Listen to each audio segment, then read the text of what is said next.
বাবা বাবা বাবা, আজ দেখি রাজসভা পরিপূর্ণ। আহ, এই পরিপূর্ণ শোভা দেখে মনটা বড়ই আনন্দিত হয়। মহারাজের জয় হোক। নবাব বাহাদুরের একটা পত্র আছে মহারাজ। পড়ে ফেলো শুনি, নবাব বাহাদুর কি বলতে চান? মহারাজ, রাজ্যে খুব দুর্যোগ ঘনিয়ে আসছে। ইংরেজ সেনা মুর্শিদাবাদ আক্রমণ করবে বলে তৈরি হচ্ছে। এই সময় নবাব বাহাদুর তার সমস্ত অঙ্গরাজ্যকে খবর দিচ্ছে নবাবের পাশে দাঁড়াবার জন্যে, যাতে ইংরেজদের এই যুদ্ধে পরাস্ত করতে পারে। এই সকাল সকাল একটা সুযোগ এসেছে, এটাকেই ভালোভাবে হাতে নিতে হবে। মহারাজ, রাজসভা শেষ হবার পর আপনার সঙ্গে দীর্ঘ আলোচনা করব। নবাব বাহাদুরের দূত আজ রাতে বিশ্রাম করুক, কাল সকালে আমরা আমাদের মতামত জানিয়ে দেব। মতামত আবার নতুন করে জানানোর কি আছে? আমরা তো ইংরেজদের সঙ্গে লড়বো নবাব বাহাদুরের হয়ে। সে তো বটেই মহারাজ, কিন্তু তবুও একটা আলোচনার প্রয়োজন আছে। দূত, তুমি বিশ্রাম নাও। মহারাজ কাল সকালে তার মতামত জানাবেন। যথা আজ্ঞা মহারাজ। আচ্ছা, কিছু একটা পরিকল্পনা মন্ত্রীর দুষ্টু মাথায় ঘুরপাক খাচ্ছে।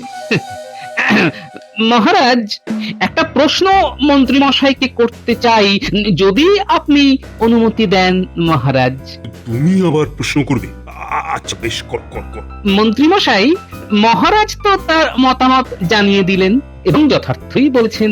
তা সত্ত্বেও গোপন পরামর্শটা কি, ওটা আমাদের একটু পরিষ্কার করে দিলে ভালো হয়। মহারাজ, গোপালের এই প্রশ্ন আমাকে অত্যন্ত আহত করলো। আমি অপমানিত বোধ করলাম।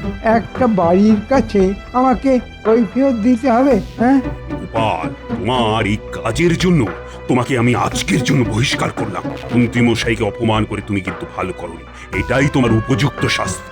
ঠিক আছে মহারাজ, আপনার আদেশ শিরোধার্য। আমি আজকের মতো রাজসভা থেকে চললাম।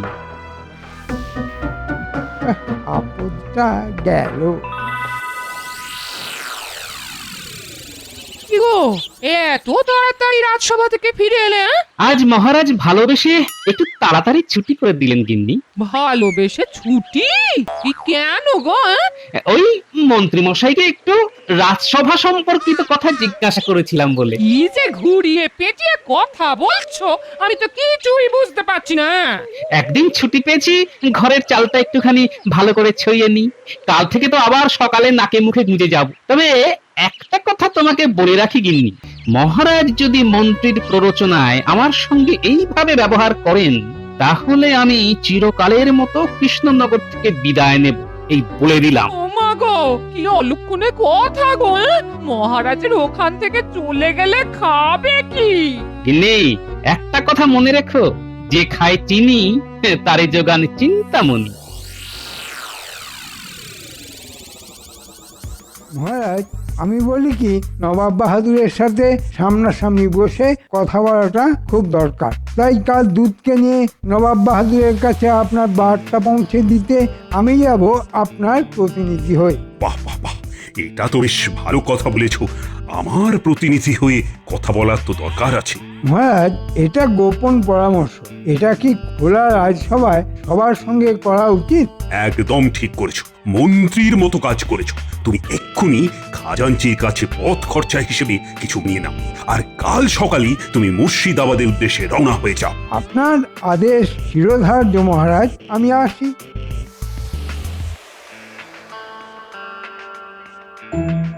আপনি নাকি আজ রাজসভায় গোপালকে বহিষ্কার করেছেন? কেন মহারাজ, গোপাল কি এমন অন্যায় করলো? সীমাহীন অপরাধ রানী। গোপাল প্রশ্রয় পেয়ে পেয়ে মাথায় উঠে দাঁড়িয়েছে, রাজকার্যে বাধা সৃষ্টি করে।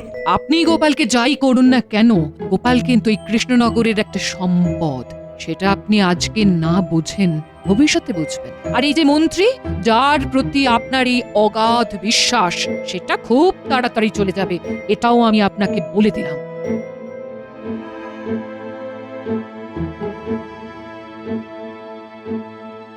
রানীমা, প্রহরী এসে গেছে। প্রহরী, তুমি এক্ষুনি যাও গোপালের কাছে, বলবে কালকে একান্তে আমার সঙ্গে দেখা করতে। আমি রাজবাড়ির মন্দিরে থাকবো, ওইখানে খুব সকালে গোপাল যেন আমার সাথে দেখা করে। ঠিক আছে রানীমা।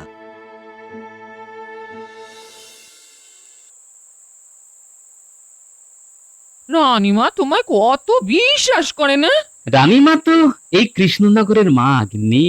তাও তুমি কৃষ্ণনগর থেকে চলে যাবে বলছো? হ্যাঁ, অনেক দুঃখে বলেছি গো গিন্নি। না, আর বলবো না। গোপাল দাদা, গোপাল দাদা, গোপাল দাদা, কাল রানীমা রাজমহলের মন্দিরে থাকবেন। তুমি কাল খুব সকালে রানীমার সঙ্গে দেখা করো। প্রহরী, তুমি রানীমাকে গিয়ে বলে দাও যে আমি নির্দিষ্ট সময়ে মন্দিরে উপস্থিত থাকবো।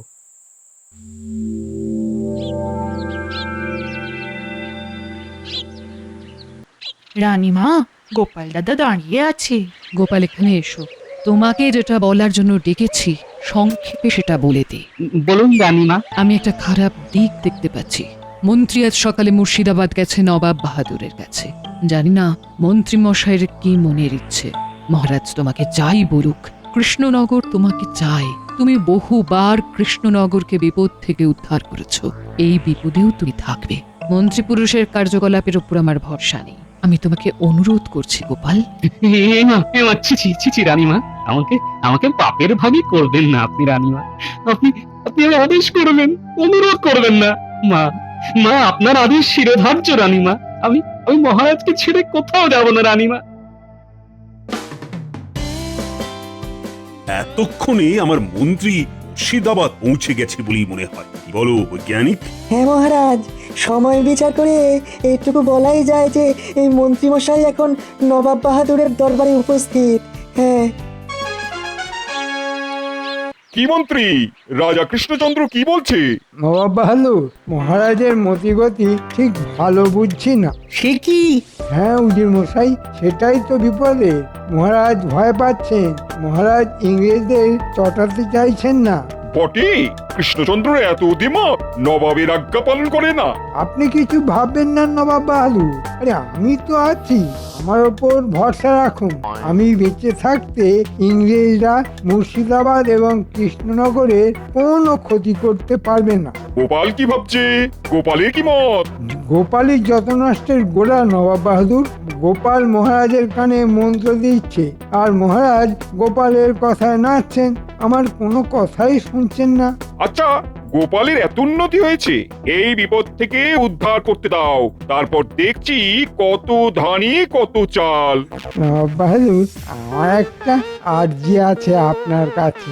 নির্ভয় তুমি তোমার আর্জি জানাও আমার কাছে। আমি জান প্রাণ দিয়ে আপনার পাশে দাঁড়িয়ে ইংরেজদের সাথে লড়ব।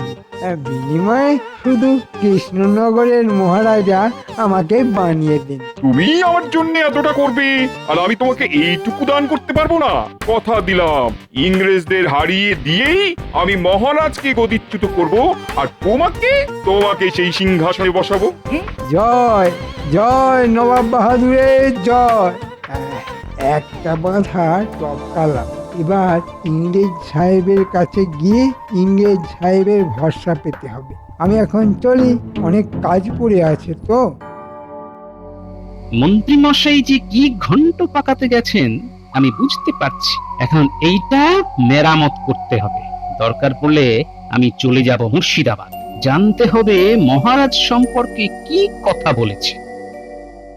তার মানে তুমি কি বলিতে চাহিছ যে তুমি আমাদের হেল্প করিবে? পূর্ব সাহেব, আমাদের রাজা কৃষ্ণচন্দ্র রায় খুব বাজে রাজা। প্রজারা খুব রেগে আছে। তাই নাকি? তাহা হইলে ইহা খুব ভালো সংবাদ আছে। আমাদের কি করিতে হইবে? আপনাদের রাজ্য জয় হয়ে গেলে শুধু কৃষ্ণনগরের আমাকে রাজা করে দেবেন। আমার রাজা হওয়ার খুব বাসনা। Unfaithful teacher. তোমার কোনো চিন্তা নাই, আমরা চিটারদের সঙ্গে খুবই ভালো ব্যবহার করিয়া থাকি। তুমি আমার কাজ করিয়া দাও, আমি তোমার কাজ করিয়া দিব। ব্যাস ব্যাস, আপনাদের কথা মানে হাতির দাঁতের মতো। ওই একটা হিন্দি কথা জানি সাহেব, বলো বলো। মরদ কা বাত হাতি কা দাঁত। হ্যাঁ, আর একটা অনুরোধ আপনার কাছে, একটা ছাউনি কৃষ্ণনগরে করুন, তাতে আমার কথা বলতে সুবিধা হবে। ঠিক আছে, কালিকায় আমরা একটা ছাউনি কৃষ্ণনগরে করিব। ব্যাস, তাহলে আমি নির্ভয়ে কৃষ্ণনগরে যাই। তোমার সঙ্গে আমার কৃষ্ণনগরে দেখা হবে। হ্যাঁ,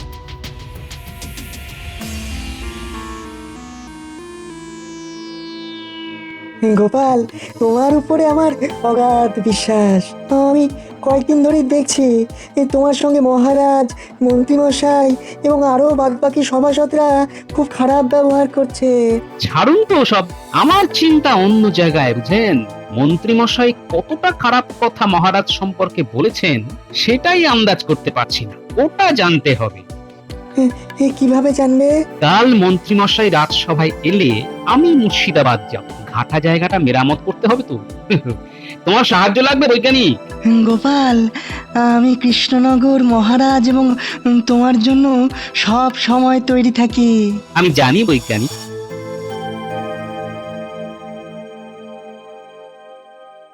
ও মন্ত্রী, আর এই সেনাপতি আজকে অনুপস্থিত কেন? আরে কি হয়েছে, তার কিছু খবর টবর পেয়েছো? মহারাজ, সেনাপতি প্রচন্ড জ্বর, বমি এবং তার সঙ্গে তার হাতে পায়ে জল শুকোচ্ছে না। কেন কেন কেন? হাতে পায়ে জল শুকোচ্ছে না কেন? তার মানে মহারাজ ওই সেনাপতি সকাল থেকেই ঘর বাইরে করছে আর কি, তাই তার হাত পায়ের জল আর শুকোচ্ছে না। তাই তো, এ তো বড় চিন্তার বিষয়। রাজবৈদ্য বরং সেনাপতিকে একবার দেখে আসবে। আমি সকালে খবর পেয়ে প্রথমে ওই সেনাপতির ঘরে গিয়ে দেখে তারপর ওষুধ দিয়ে এসেছি মহারাজ। বাবা বাবা বাবা, খুব সুন্দর কথা। তাহলে ওষুধ পড়েছে নিশ্চিত হওয়া গেল।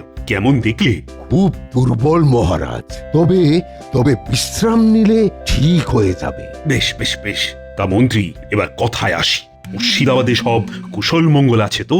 আমি সব কুশল মঙ্গল করেই এসেছি মহারাজ। সেটা কতটা আমাকে দেখতে হবে, কালকেই আমাকে মুর্শিদাবাদ ছুটতে হবে। মহারাজ, সেনাপতি যখন নেই, যুদ্ধের সব দায়িত্ব আমি নেব। হ্যাঁ, বলো কি? তুমি যুদ্ধের দায়িত্ব নেবে? বাবা বাবা বাবা বাবা। আমি একবার গোলাখানায় যাই, কত বারুদ আমার আছে সেটা দেখে আসা কর্তব্য। এই সময় যখন সেনাপতি নেই, যখন তখন যুদ্ধ লাগতে পারে। মন্ত্রী, আমি আমি আনন্দে আত্মহারা হচ্ছি। যত তোমাকে দেখি ততবার আনন্দ বাড়ছে। যাও যাও যাও, দেখে এসো। আমি এই যাচ্ছি আর এই আসছি। আবার কিছু একটা ঘাপলা করতে গেল, এসে বলবে গোলা বারুদ নেই। আমি নিশ্চিত যে যোগ্য হাতে কৃষ্ণনগরের ভার আছে। কি বলো পণ্ডিত? সে আর বলতে মহারাজ, আমাদের মন্ত্রী সব দিক থেকে চৌকস। মহারাজ, সর্বনাশ হয়ে গেছে। গোলাখানায় বারুদ গোলা সব শূন্য। এক্ষুনি কিছু অর্থের প্রয়োজন, আমি বারুদ গোলা নিয়ে আসি। এইসব কাজে কোনো অনুমতির প্রয়োজন নেই। যাও যাও যাও, খাজাঞ্চির কাছ থেকে যত টাকা লাগে নিয়ে গোলা বারুদ নিয়ে এসো। মহারাজ, আমি এক্ষুনি লোক পাঠিয়ে গোলা বারুদ মজুত করছি। রাত্রিবেলা সব গোলা বারুদ ইংরেজদের শিবিরে নিয়ে যেতে হবে। সাহেবদের হাতে তুলে দিয়ে ওখান থেকে কিছু অর্থ নিয়ে নেব। বাহ, দুয়ে দুয়ে চার ঠিক হয়েই যাচ্ছে।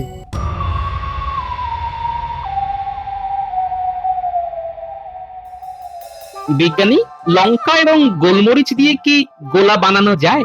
লঙ্কা গোলমরিচ দিয়ে গোলা বানানো সম্ভব। এর মধ্যে আমার আবিষ্কৃত একটা রাসায়নিক দিয়ে দিলেই একেবারে গোলার মতো কামানের মধ্যে দিয়ে ছুটবে। হ্যাঁ, আমি লঙ্কা গোলমরিচের ব্যবস্থা করছি, আর কাল সকালে আমি মুর্শিদাবাদ যাচ্ছি। এই খবরটা শুধু আপনি জানলেন, কেমন? তুমি নিশ্চিন্তে যাও গোপাল।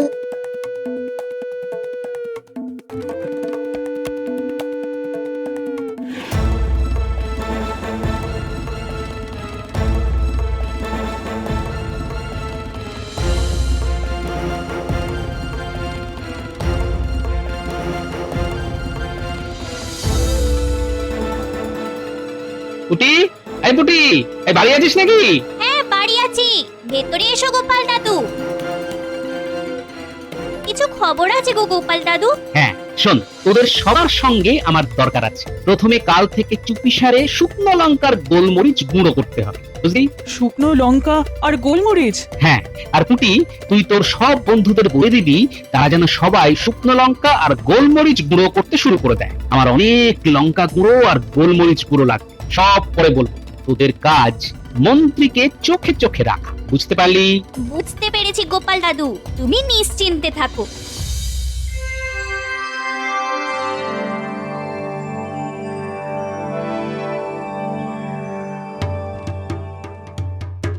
বলো কি গোপাল, মন্ত্রী তো আমার কাছে উল্টো কথা বললো। নবাব বাহাদুর, যে উল্টো সে তো উল্টো কথাই বলবে। আমাদের মহারাজ নবাব বাহাদুরকে যুদ্ধে সাহায্য করতে প্রস্তুত আছে। জাহাপানা, কাল না আমারও মন্ত্রী মশাইয়ের কথা শুনে কিরকম যেন একটা সন্দেহ হয়েছিল। তুমি কি রকম উজির হে, তোমার সন্দেহর কথা আমাকে বলবে না? হতেই পারে নবাব বাহাদুর, বড় কাজে এসব ছোটখাটো ভুল হতেই পারে। আর একটা কথা, যুদ্ধে আসবেন নাকে কাপড় বেঁধে আর চোখে কালো চশমা পরে। নাক, মুখ আর চোখকে সামলে রাখতে হবে, নইলে লঙ্কা গুঁড়ো আর গোলমরিচের ঝাল চোখ জ্বালিয়ে দেবে। আমাদের করে আবার ওই রাসায়নিক দেওয়া হচ্ছে কিনা তাই বললাম। আর তাহলে ইংরেজ বিজয় হচ্ছে? হ্যাঁ, হচ্ছে।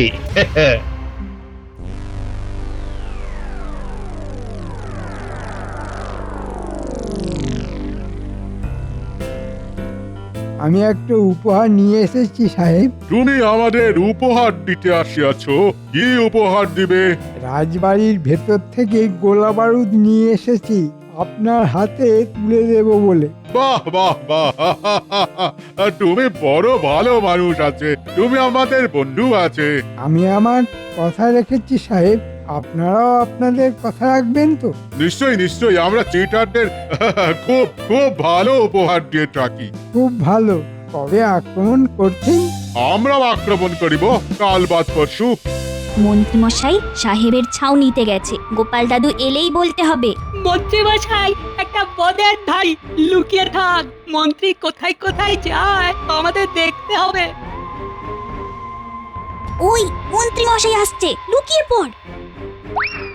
এবার বটা ঘটার বাড়িতে যেতে হবে। শুধু একটা জিনিস খচখচ করছে, গোপাল আজকে রাজসভাতে এলো না কেন? শুনলি তো, চল লুকিয়ে পিছু নি। চল।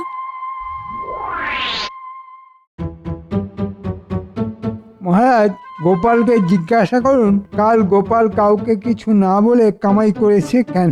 হ্যাঁ গোপাল, তুমি কালকে কামাই করেছো কেন? আমাকে একটা কাজে কাল একটু বাইরে যেতে হয়েছিল মহারাজ। একজনকে ভূতে ধরেছে তো, তার জন্য ওঝার বন্দোবস্ত করতে গেছিলাম। কাকে আবার ভূতে ধরেছে? ভূত তাড়িয়েছো? ওঝা ভূতের ব্যাপারটা বুঝতে পেরে গেছে, একটু সময় নেবে, খুব ধুরন্ধর ভূত তো। দেখো, এখন কোনো সময় কামাই করা চলবে না। দেখছো না, ইংরেজরা আক্রমণ করবে বলে প্রস্তুত হচ্ছে। আরে এই সময় সলা পরামর্শ দরকার। রাজনীতিতে আমার কি প্রয়োজন মহারাজ? আমি তো ভাঁড়, লোক হাসানোই আমার কাজ। এখন ভাঁড়ের প্রয়োজন আছে। আমাদের মাথা যখন ক্লান্ত হয়ে যাবে তখন তুমি হাসাবে। কি মহারাজ, ঠিক বলেছি তো? এমন হাসাবো টের পেয়ে যাবেন মন্ত্রী মশাই। এবার রানীমার হাতে নবাব বাহাদুরের চিঠিটা দিয়ে দিলেই আমি মুক্তি পাবো। ওটা গিন্নি ঠিক করে নেবে, যতই হোক গোপাল ভাঁড়ের গিন্নি তো। কি ব্যাপার গোপালের গিন্নি, তুমি আমার সঙ্গে দেখা করতে চাও? গোপালের কি কিছু কথা আছে? আছে রান্নিমা, আছে। এই যে চিঠিটা আপনাকে দেবার জন্য পাঠিয়েছে, এটা আপনি পড়ে মহারাজকে দেবেন। নবাব বাহাদুরের চিঠি। আমি বুঝেছি, ঠিক আছে। সভার কাজ শেষ করে মহারাজ এলে আমি এই চিঠিটা মহারাজের হাতে দেব।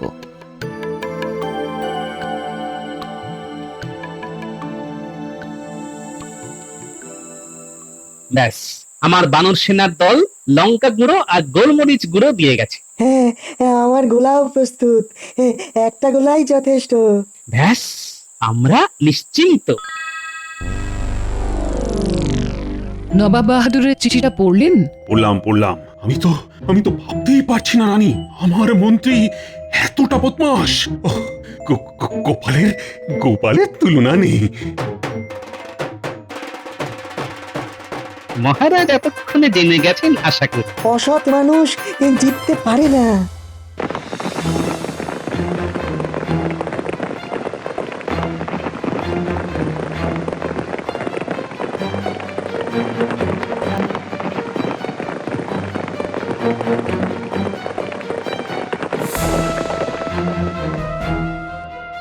এটা কি হচ্ছে গোপাল? কামানের মানে বোঝো?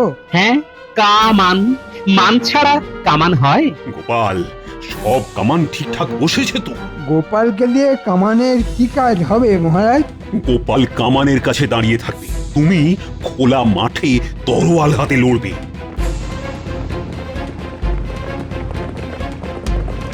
আমি আমি দূরবীন দিয়ে দেখতে পাচ্ছি ইংরেজরা আসছে ঘোড়া ছুটিয়ে। হ্যাঁ, আমাদের সৈন্য সামন্ত কোথায়?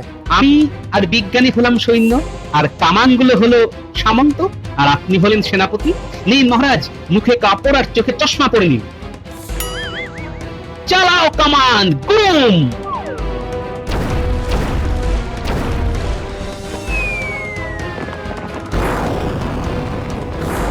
এলো, চোখ মুখ চলিয়ে ঢেকে গেল।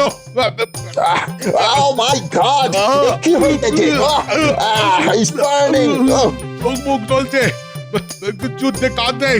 বাড়ি চলো, বাড়ি চলো, বাড়ি চলো। সাহেব, তুমি আমাদের সঙ্গে ভারতীয়দের সঙ্গে লড়তে এসেছো? তুমি জানো না আমাদের বুদ্ধি? দেখো দেখো, আমরা কিরকম নাক মুখ ঢেকে যুদ্ধ করতে এসেছি। সৈন্য সাহেবদের বন্দি করো। মন্ত্রী মশাই, সরি সেনাপতি মশাই, কেমন বুঝছেন? মন্ত্রী এখন বোঝবার অবস্থায় নেই, ওর চোখ নাক কান সব জ্বলছে। ওরে বাবারে, ওরে বাবারে, চলে যাচ্ছে। ওরে বাবা, মন্ত্রী, এবার তোমার কৃষ্ণনগরে রাজা হওয়া তো আর হলো না। গোপালের বুদ্ধির কাছে সাহেবরা কি টিকতে পারে? লঙ্কা গুঁড়োর ঝালে ইংরেজ বেতালে।